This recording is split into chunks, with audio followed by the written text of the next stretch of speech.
Biscuit খায়।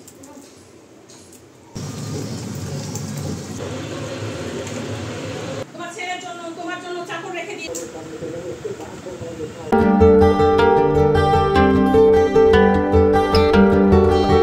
বাবা পয়সা দিয়ে সব জিনিস করতে হয়। হ্যাঁ, এই জুতোগুলোর কি অবস্থা, মানে এক একটা জুতো এক একবার পরিস আর ভালো হয়েছে। যা শোনা, তুই এত জ্বালাস কেন রে বাবা? একটু বালতিটা দিয়ে আসতে বলেছি, তাতেই তোর এত পড়ুক একটা জামা কাপড়। এ বাবা, এত তাকানো যাচ্ছে না রোদে রে বাবা। কেবল 9টা বাজে, তাতেই এই অবস্থা রে। জীবন বেরিয়ে যাওয়ার মতো অবস্থা।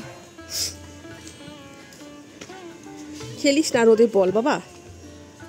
নমস্কার সবাইকে, আমি হাজির হয়ে গেছি আমার এক গুচ্ছ স্বপ্ন পূরণের স্বপ্ন নিয়ে তোমাদের সামনে। তোমরা সবাই কেমন আছো? আশা করছি ভালো আছো। আমরাও কিন্তু খুব ভালো আছি। আজকে হচ্ছে শনিবার আর এখন ঘড়িতে ওই 9টা মতো বাজে। এর মধ্যেই কিন্তু স্নান করে চলে এসেছি ছাদে, কতগুলো জামা কাপড় কেচেছি। আসলে ঘুম থেকে উঠেছি ওই 7:45 নাগাদ। উঠে দেখি দিদার হচ্ছে গিয়ে স্নান, পুজো হয়ে গেছে, ঘর ঝাড় দেওয়া, ঘর মোছা সমস্ত কমপ্লিট হয়ে গেছে।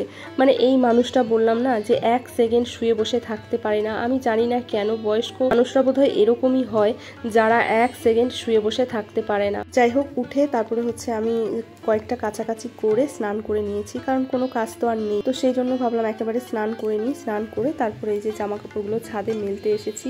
আর সকাল এখন বললাম 9টা বাজে। 9টার সময় ছাদে এত পরিমাণে রোদ, মানে থাকা যাচ্ছে না, বিশ্বাস করো এত রোদ। তার মধ্যে হাওয়াও আছে প্রচুর পরিমাণে, কিন্তু হাওয়াটা না রোদের চোটে গায়ে লাগছে না। আর এই রোদের মধ্যে দেখেছো সোনা বল খেলতে শুরু করে দিয়েছে। আসলে ওকে বললাম কি আমার বালতিটা একটু দিয়াই ছাদে, তো বালতি দিতে এসে ওর সঙ্গে করে বলটাও নিয়ে এসছে। আর দিদাও দেখো পেছন পেছন।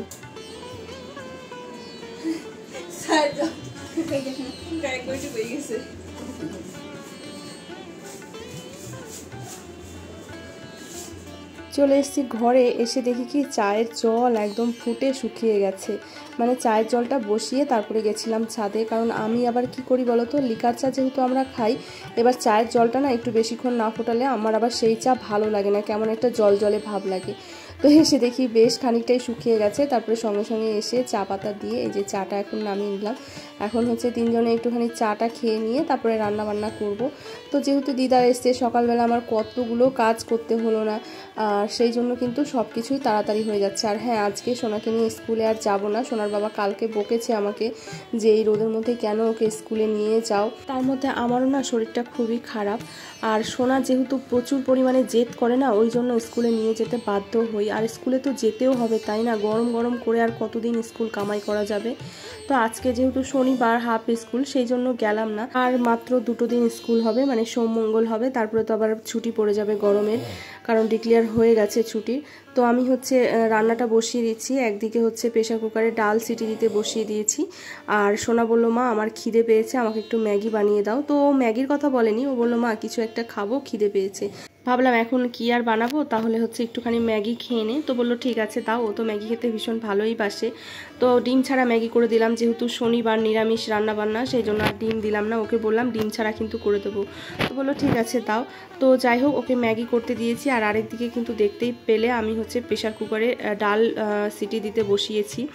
আজকে যেহেতু শনিবার নিরামিষ রান্না বান্না হবে, তো সেই জন্য না বুঝে উঠতে অনেকটাই সময় লেগে গেল যে কি রান্না করব। তার মধ্যে দিদা এসছে, দিদাকে কি দিয়ে ভাত খেতে দেবো। হয় না, দেখবে বাড়িতে কেউ আসলে মনে হয় ইস আমরা যা খাবো তাই দিয়েই খেতে দেবো, আমরা যেমন তেমন কিছু একটা খেয়ে নিলে হয়ে যায়। কিন্তু বাড়িতে কেউ বেড়াতে আসলে যেমন তেমন যা তা দিয়ে খেতে দেওয়া যায়। তারপর অনেক চিন্তা ভাবনা করে ডিসিশনে আসলাম যে ছোলার ডাল করব, আর দেখা যাক কিছু একটা করব, নিরামিষ আর কি করব।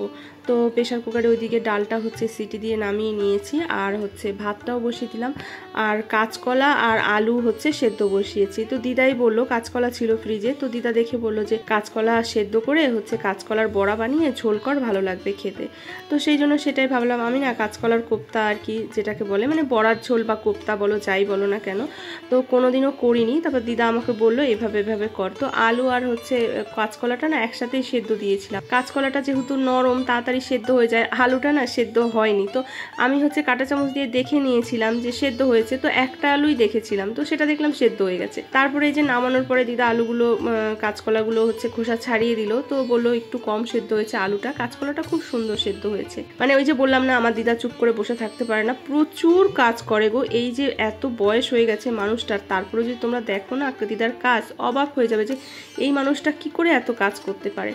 এই যে চুপ করে 1 সেকেন্ড বসে থাকে না দিদা, কিন্তু চাইলে বসে থাকতেই পারে। আমি বারবার করে বারণ করছি যে দিদা তোমার কোনো কাজ করতে হবে না, আমি তো করছি। না তুই একা একা করবি, আমি কেন করব না, আমি চুপ করে বসে থাকতে পারবো না, তুই কাজ করবি। তো সেই জন্য ওই যে কাঁচকলার কোপ্তাটা মেখে দিল, আবার সেই মানে বড়াগুলো সুন্দর করে সাইজ সাইজ করে সাজিয়ে রেখে দিয়েছে। তারপরে আর কি আমি ভেজেছি, মানে পারলে রান্নাটাও করে। তো চন্দন আমাকে এসে বকা দিচ্ছে, হ্যাঁ দিদাকে দিয়ে তুমি কেন কাজ করাচ্ছ। আমি বলছি আমি কেন কাজ করাবো দিদাকে দিয়ে, আমার কি খুব শখ হয়েছে দিদাকে দিয়ে কাজ করানো, দিদা দুদিনের জন্য এসছে বেড়াতে। তারপরেও দিদা করে যাচ্ছে। সকালবেলা ঘর মুছেছে দেখে আমার সোনা তো রেগে আমাকে চোখ মুখ লাল করছে, পাকাচ্ছে, হ্যাঁ তুমি বম্মাকে দিয়ে ঘর মোছাচ্ছ। আমি বললাম আমি কোথায় ঘর মোছালাম, আমি তো উঠে দেখি ঘর মোছা অলরেডি হয়ে গেছে। আসলে আমি না কি বলতো, রাতের দিকে আমার ঘুম আসে না, সকালের দিকে ঘুম আসে। এবার সকালের দিকে না কি হয় না হয় আমি টের পাই না কিছু, মানে দিদা যে ঘর ঝাড় দিয়েছে ঘর মুছেছে সেগুলো আমি কিচ্ছু টের পাইনি, কারণ রাতের দিকে ঘুমটা আমার খুব কম হয়, ওই ভোরের দিকেই ঘুমটা আমার ভালো হয়। তো যাই হোক কি আর করা যাবে, দিদা করছে, দিদার নাতনিকে ভালোবাসে, ভাবে যে নাতনিটা আমার এত কাজ করে একার সংসারে, করি একটুখানি। তো যাই হোক এদিকে কথা বলতে বলতে কিন্তু আমার ডাল রান্না হয়ে গেছে, ডালটা ফোড়ন দিয়ে নিয়েছি। আর এখন এই যে রান্না করছি হচ্ছে কাঁচকলার কোপ্তা দিয়ে ঝোল, একটুখানি আলু দেবো আমি, আলু ছাড়া আমাদের বাড়িতে তো চলে না। তার আগে এই যে কাঁচকলা আর হচ্ছে আলু গোল গোল করে ভেজে নিলাম, ভেবেছিলাম যে ওরা খাবে না না খাবে, সেই জন্য কাঁচকলাটা মানে অনেকগুলো কাঁচকলা ছিল তো দুটো কাঁচকলা গোল গোল করে ভাজা করলাম। সোনার বাবা আবার কাঁচকলা ভাজা ভালো খায়, তো সেটা ভাজা করে রেখে তারপরে বাকি কাঁচকলা দুটো আর কি বড়া করেছিলাম। ওমা ভাজা বড়া হওয়ার পরে চন্দনের মুখে এমনি একটা দিয়েছি যে খেয়ে দেখো তো কেমন লাগে, কিসের বলো তো। তো ভালো লেগেছে, এবার ভাজা বড়াই কতগুলো খেয়ে নিয়েছে, আমিও কতগুলো খেয়ে নিয়েছি। এবার সোনাকে আমি বললাম কি সোনা হচ্ছে তুই একটু টেস্ট করে দেখ তো ভালো লাগে নাকি। একটা দিয়েছি, ব্যাস লুকিয়ে লুকিয়ে দৌড়ে দৌড়ে রান্নাঘর থেকে এসে বড়াগুলো নিয়ে যাচ্ছে। আর আমি সেই জন্য দেখো বড়াটা কিন্তু আমার রান্নার কড়াইয়ের পাশে রেখে দিয়েছি এদিকে। আমারও না খুব ভালো লেগেছে, প্রথমবার খাচ্ছি, তার মধ্যে একটু চালের গুঁড়ো পড়েছে, বেশ মচমচে লাগছে।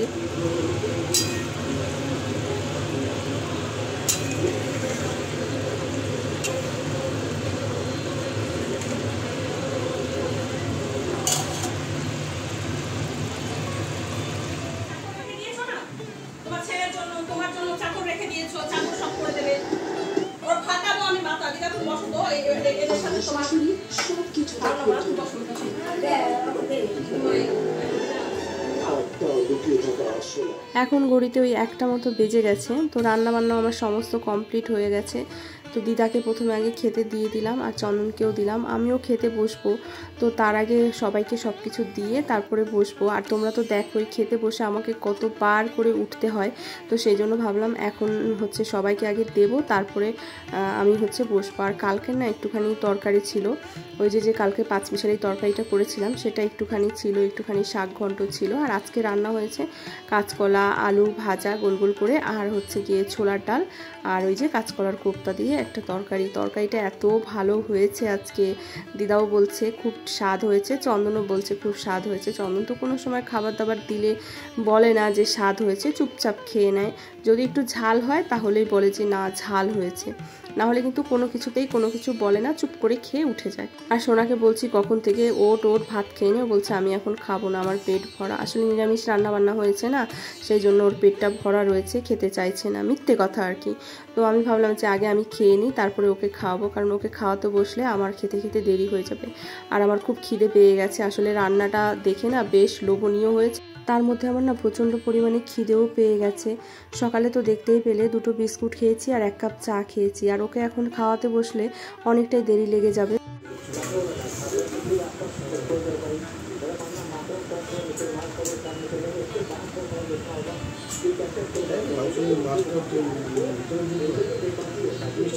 সেই যে দুপুরবেলা ভিডিও করেছি তারপর কিন্তু আর কোনো ভিডিও করিনি। এখন এই রাত্রির 11টা সাড়ে 11টা মতো বাজে।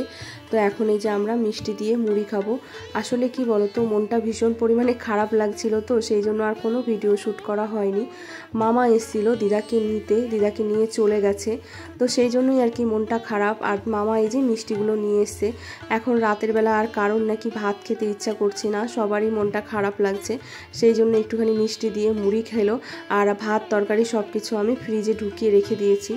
তো যাই হোক, আর ভিডিওটাও আজকে বড় করব না। আজকের ভিডিওটা তোমাদের কেমন লাগলো অবশ্যই কমেন্ট করে জানিও। ভালো লাগলে লাইক করো, বেশি বেশি করে শেয়ার করে দিও। নতুন বন্ধু হয়ে থাকলে চ্যানেলটিকে সাবস্ক্রাইব করে দিও। ফিরে আসছি নতুন একটি ভিডিওর সাথে। ততক্ষণে তোমরা সবাই ভালো থেকো, সুস্থ থেকো, সাবধানে।